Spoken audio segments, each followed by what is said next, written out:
What's up, everybody? Call me crazy with comedian Sherwin Array. Man, I am so excited to have this guest on today, man. This comedian I'm bringing on today, man, this is a guy I've known for so many years, dude. He is killing the game out there. Super awesome guy in person, amazing comedian. He's been around comedy for a minute. Ladies and gentlemen, Gilbert Esquivel. Oh my God, I'm so excited. Oh, me? I thought you were talking about somebody else. You started already. This is what the beauty is of interviewing a comic is the comedy starts right out of the gate. Don't expect us to discuss anything that makes sense. It's going to be straight clowning for 30 minutes. Gilbert, how are you, man? I haven't seen you in so long, dude. How are you, man? I'm good, man. Finally feels good to be out there, you know what I mean, again. You know, each show I do, though, is like I'm paranoid right after the show. For the next 2 days, I'm paranoid. I'm any little sniffle, any little thing. Dude, if you blink wrong after a show, you're like, oh my God, I'm dying. That's it. All right, I shouldn't have come out. That's it. It's over. Gilbert, I want to start off for people who are new to you, which should be no one. Tell me how you came up in, like, when did you know you wanted to be a comedian? I wanted to be an actor first. Really? But somebody had told me that if you get into that, a lot of agents and producers and directors, they discover comedians and they get to bypass all the process that everybody else has to go through. And I've always been funny. I've had people that always told me that I should do comedy. You should be a comedian. And, you know, even in school, I was funny. So I go, you know what? I've been to a comedy show before and I said, I know I could do this. I realized the comics were getting paid and I felt like I was funnier than them. You know what I mean? I guess ego, you know. Totally. But, so when was your first show? Like, when did you actually try it out? Like was it on a stage? Was it in a backyard with some family? What was that first experience? No, I didn't know how to get into comedy. I wanted to get into it, but I didn't know how. I didn't know the business side of it. Right. I was funny. You can't teach anybody how to be funny, but right. I didn't know the business. I didn't know anything about how to do it. So there was a class that taught you how to do that, a comedy class. So I took it. It was a Judy Carter comedy class, and best $350 I ever spent in my life. Taught me how to apply what I do naturally in a professional way. Wow. So I've never looked back. And, you know, wow. My wife, when I first told my wife, I want to take this class, she goes, oh, no, you're going to start something else again and not finish it. Because that's what I've always done. You know, I do it till I get bored of it and I'm done. And she thought it was going to be another one of those. And here it is 30 years later, that $350 turned into a career, man. And let me just stop you right there. You said 30 years later. I mean, that is how long this is. It really takes 15 to 30 years to start developing that voice to where you can hold a crowd for a good 45 minutes. And I've seen you absolutely obliterate crowds for 30 to 45 minutes, and you make it look so easy, you know, and just it really takes that long. But people see comics on stage and they're like, I like that, I can do that. And then you go up there and you try it and it's like, and you die. What you said about the comedy class really resonated with me because that's how I started too. I went to Caroline's on Broadway and they had a comedy class and I signed up for that too. And that's kind of how I got started. So, man, dude, tell me about how comedy was when you first started versus how it is today, that how comedy has changed. Walk me through that. Well, especially for me being a Latino, Hollywood had no more room for Latinos. They had Carlos Mencia, Paul Rodriguez, and George Lopez, and they were basically doing the same type of material. So they already had the Hispanic experience, if you want to call it, the Mexican experience, the barrio experience already saturated the stages of, you know, Hollywood. So when we tried out for it, we were just doing what they've already been doing. Right. So we got rejected. So we had to go to restaurants and bars in East LA and the black comedy clubs of South Central to hone our craft. So it was like that back then. Back then, all the comics wanted to do the comedy clubs because that's where all the Hollywood people went. All the bigwigs went to go discover the new talent. But there's only so many stages. 3. That's all there was 3 stages. Yeah. Laugh Factory and the Comedy Store. That's it. That was it. But then when we started doing the restaurants and the bars and the nightclubs, then comedy spread out from the clubs and it went out. And it provided a lot of work for a lot of comedians. And a lot of the Latino comedians started getting better and better and better and better. A lot of comics, not just the Latino comedians, a lot of comedians started getting better. Absolutely. And next thing you know, the Hollywood clubs were trying to do Latino comedy nights. Now they started going ethnic. Now they wanted that ethnic. They had Black Night, Sunday Chocolate Sundays, your Wetback Wednesdays, your you know, they shows have these racist themes. It's wrong, but it's funny at the same time. Like my God, yeah. Well, that's what they had. Look at the reality. The truth is even funnier. They had Refried Fridays. Oh my God, that's like so wrong. Oh my God. Yeah, at the Improv, bro. You see what I'm saying? The real. I made a joke, wrong. But the real thing is even edgier. Look, Refried Fridays. Dude, I have a joke. When I first moved out to LA, they had a night that was like Middle Eastern night, and I would just call it Taliban Tuesdays, because it's catchy. And I talk about that in my set, and people eat it up, and it's so messed up, but it's funny. And you called it what? Taliban Tuesdays. It's like Middle Eastern. It's like eyebrow night, essentially, is what you're saying. But it's so racist that it's like see the fact that you're laughing. Fuck you, Gilbert. Like that's what I'm saying. It's wrong, but the shit is funny at the same time. So when I never heard a refried fry. Oh my God, I cannot believe we're even talking about this. But that's what it is. That's what the comedy industry is. And at the end of the day, the clubs don't care what the name is, what the theme is. They just care about butts in the seats, buying drinks. That's all they care about. They don't care what the hell you're saying up there. They just want to make sure you got people there to see it, right? Yeah. And those names, I always tell people, if you don't have a high profile name, right, you need a high concept name to put meat in the seats. So, for example, a high profile name is like your Gabriel Iglesias, George Lopez, sure, your big names. Those are high profile. High concept names are names like the Naked Women of Comedy, Taliban Tuesday, Mexican Refried Fridays. Basically what it is. That's so wrong. We used to call our show the East Side Comedy, an old school dance. And what it was the slogan was East LA's funniest comedians. It was laugh with East LA's funniest comedians, then dance to your favorite old school funk and disco music. And that concept alone, oh my God. We genius. Did shows for 20 years, man, that were just...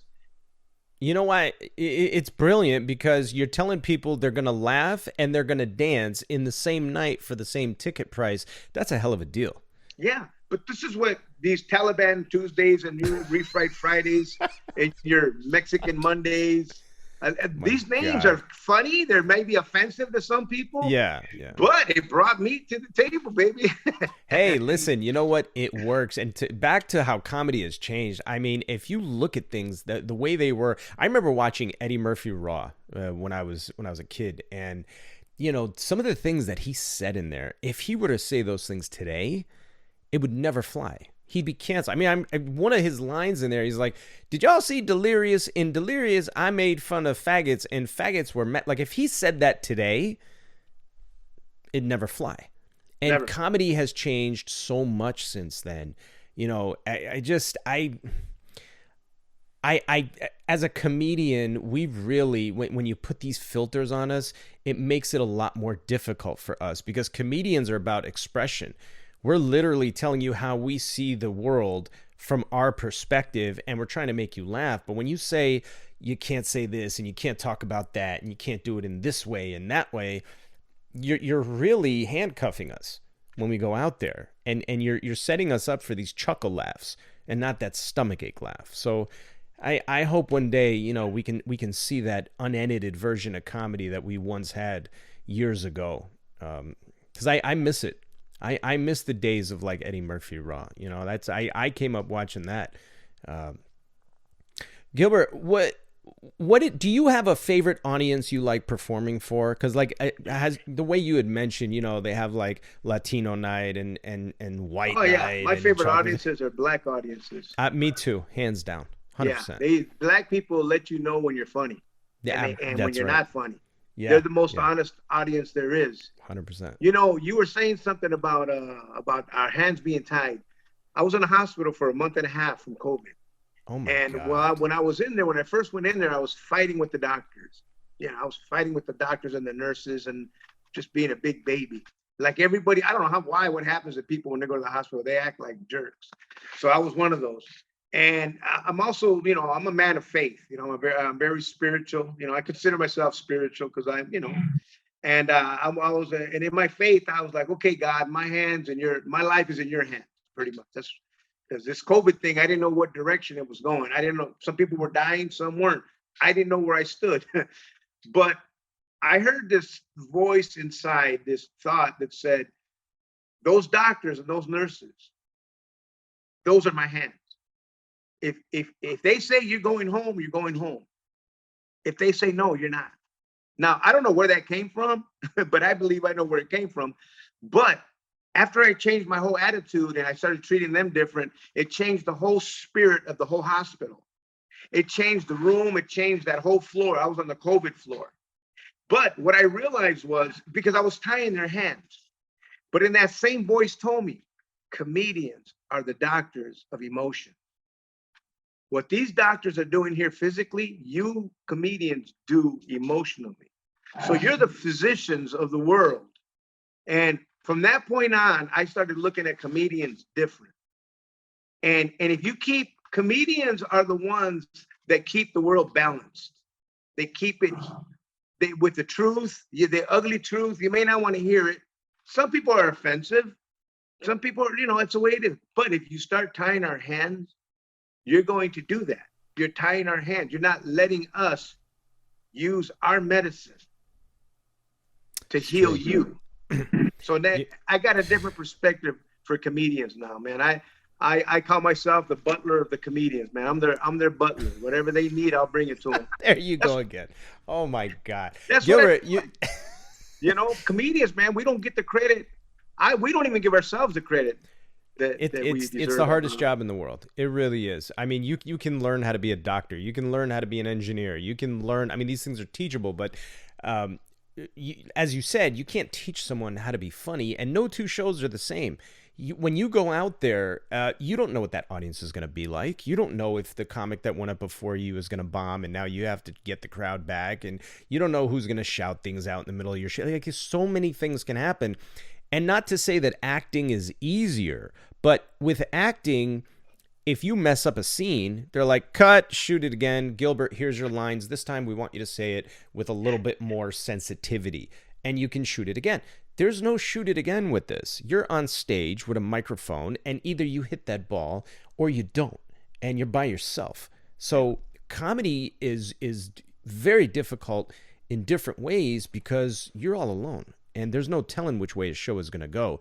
And that's why I have so much respect for a comic like yourself, is you've been in this game for a while, and every show that I've done with you, you have completely obliterated that audience. There's comics who are funny sometimes, and then other times they have bad set. You are consistent. Every show I've done with you, I have been blown away. People love you, and you're a great guy, and just amazing, man. Just you're such a talent, and comedy really is the best medicine. And we need laughter with the way the world is going today. I mean, I didn't know that you had COVID and you were in the hospital like that. I mean, month and a half. My God. The doctor said if I wouldn't have got that shot, I would have died. I got the ghetto shot, that Brothers Johnson shot. You know what I mean? The one you get behind. Hey, you know the one you get behind the liquor store from a wino named Joe. You bought a bootleg version of it too, I'm sure. Say, hey, give me $50, I'll give you the shot. Yeah. But that little shot, the doctor said, if it wasn't for that shot, you would have died in that hospital. He said that. And I lost. You know what? When I got the shot, I didn't want the shot. I did not want the shot. I don't trust the shot. Still don't. But I did it for my kids and my wife. my loved ones. Wow. They got Wow. theirs and they were bugging me. And I said, you know what? It is what it is.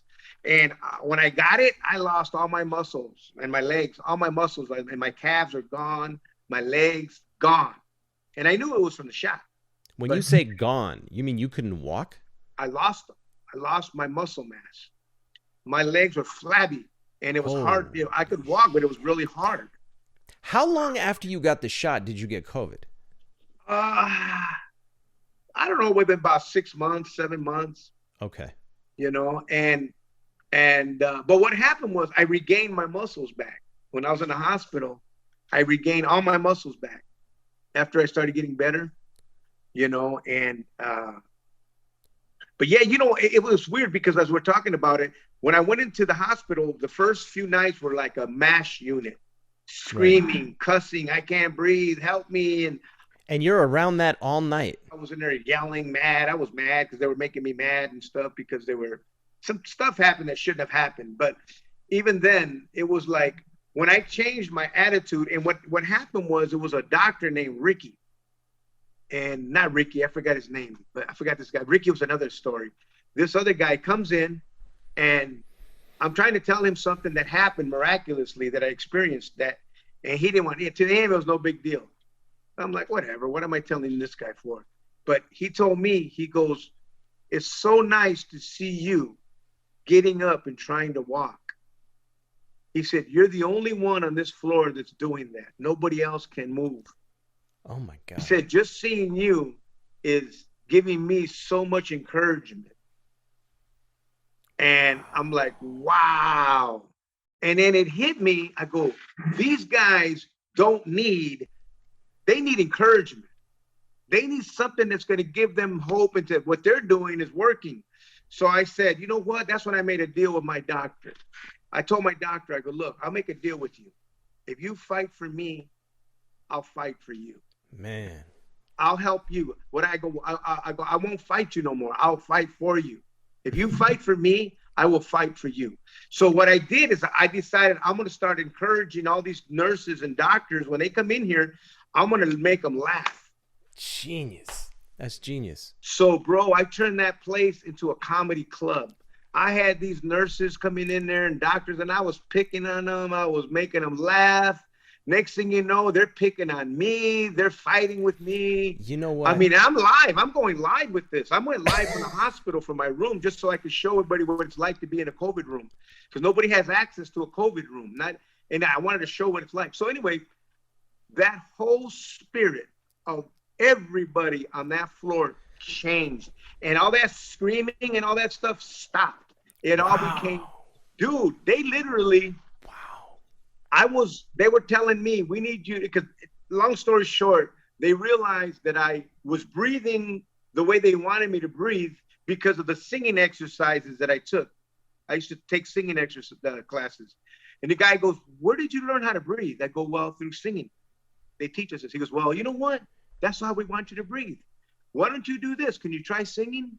Bro, I started singing so loud, the nurses had to tell me, shh. You were singing in the COVID ward of the hospital. With pneumonia. Lungs weren't working. My lungs weren't working. I had indestructible. Acute respiratory, something they called it. So the singing, I don't know what happened, because it made me breathe correctly. But it was so loud, they told me to keep it down. But something happened because apparently they realized, wait a minute, this guy, because there was other patients on the floor, but they started playing music late at night, loud, spiritual music. It was a Providence little company in Mary, a Catholic hospital, and they started playing this spiritual music really loud, and everybody was calm. I don't know what happened when they heard music the is singing. Healing. When they heard the music, and they realized, at first they thought it was a problem, and they realized no. So not only the whole spirit of that floor was now peaceful. The nurses, doctors were all coming in there joking, telling me stories. It became a whole different feel. They took me out of that room because they said there was something special about my room. They took me out and they gave it to somebody who needed it more. And they put me in another COVID room because I thought I was going to go somewhere. And they go, no, we just need you. I said, well, this room's anointed. I don't know if you know what that word means. Yeah, sure. Of course. And then I go, well, they go, well, we need you to go anoint this other room over here. I go, well, let's go. So they were using you as a drug. But I saw the power of comedy transform. And not just in this hospital, but I've seen the power of comedy transform the whole atmosphere in prisons. Because I've done over 60 prisons across the country and Mexico. And I've seen the power of comedy over darkness. Unbelievable. So comedy, humor is a very powerful, powerful gift in medicine that the world needs. And if they keep handcuffing us and tying our hands, we're not going to be able to do that without being afraid somebody's going to attack the stage with a knife or slap us or boycott us because we're just having fun, picking on everybody. Gilbert, God bless you, first of all, for doing that. You saved so many people's lives while you were there in the hospital fighting for your own. If you think about from a doctor's perspective, morning till night, they're dealing with sick patients, people who come in with whatever the symptom is, gunshot wound or whatever. They're just dealing with sadness. Morning till night, patient after patient. A patient comes in when something's wrong. You go in there and you bring laughter to sadness. You bring laughter. You uplift that entire COVID ward.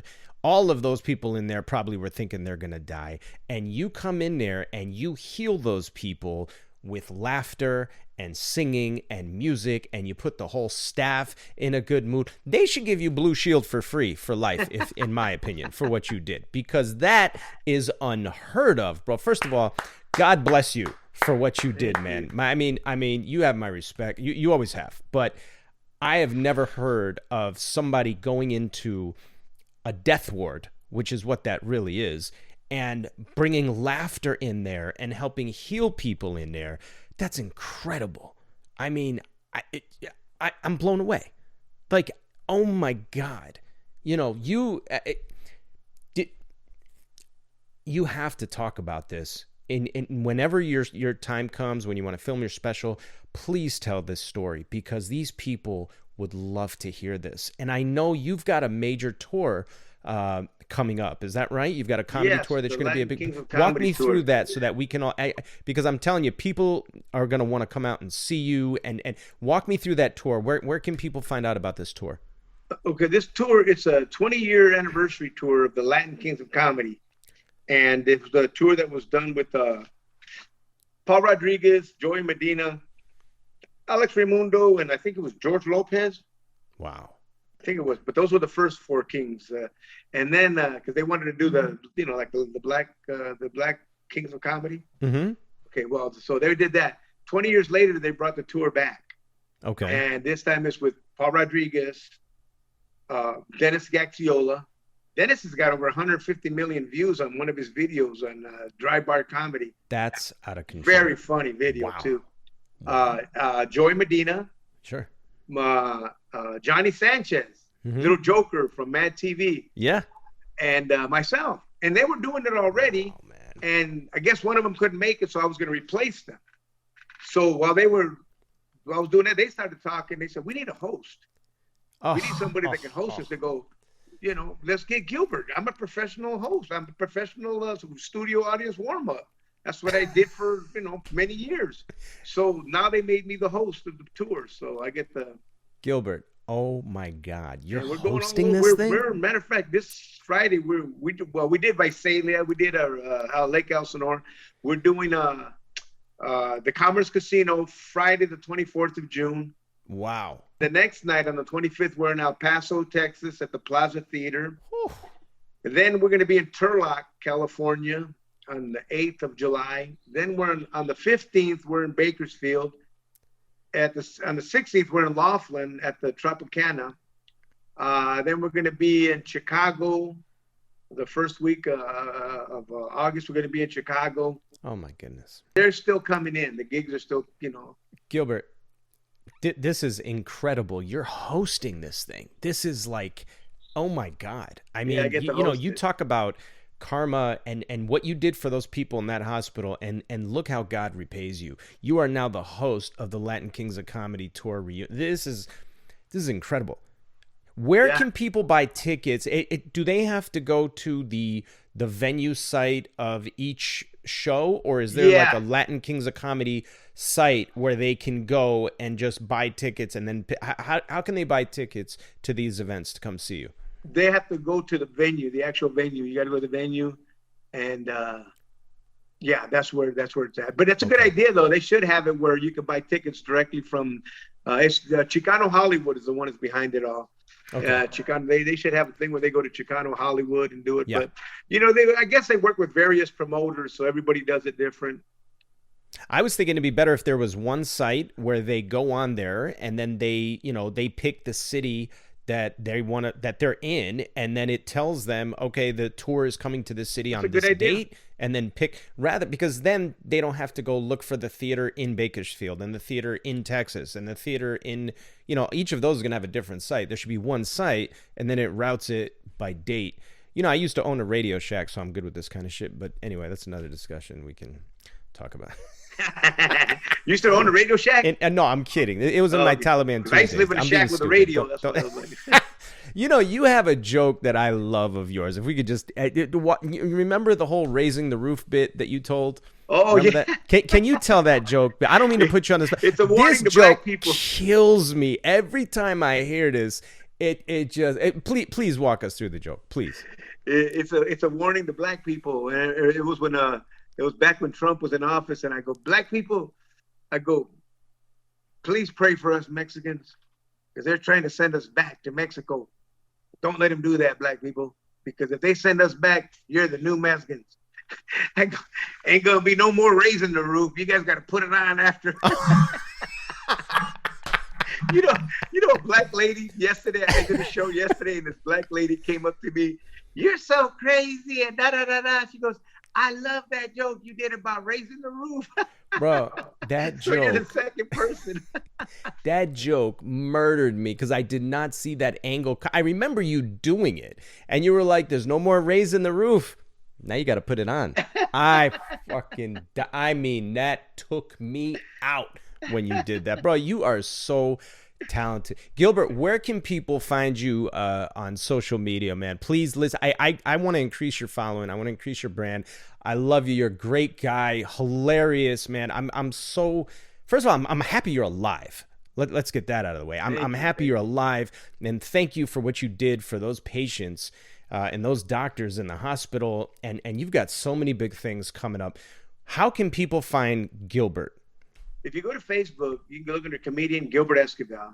There's a couple of pages on there, but there's one page on Facebook that I really focus on, and that's the G, like my name, G's Night Owl Coffee Show. And with that, I mix everything: comedy, music, and spiritual conversation. We talk about God, we talk about life, and when I did that, I started doing that over 4 years ago for people that could not leave their house, people that were sick or taking care of someone who was sick. I love it. And I wanted to bring entertainment to them because they can't go nowhere.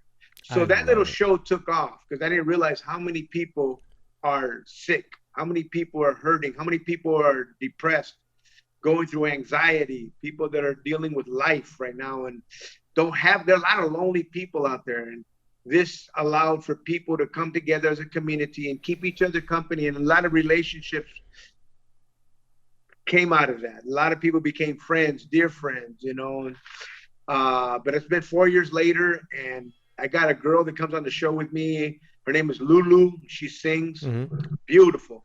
And I got a buddy of mine named Ray Carrion who plays with everybody. He plays guitar, and he brings his electric guitar in, and we just have fun. I love it. It's just a place to have. But it's G's Night Owl Coffee Show. It's on tonight. We're going to be on at 8:00, 8 p.m. California time.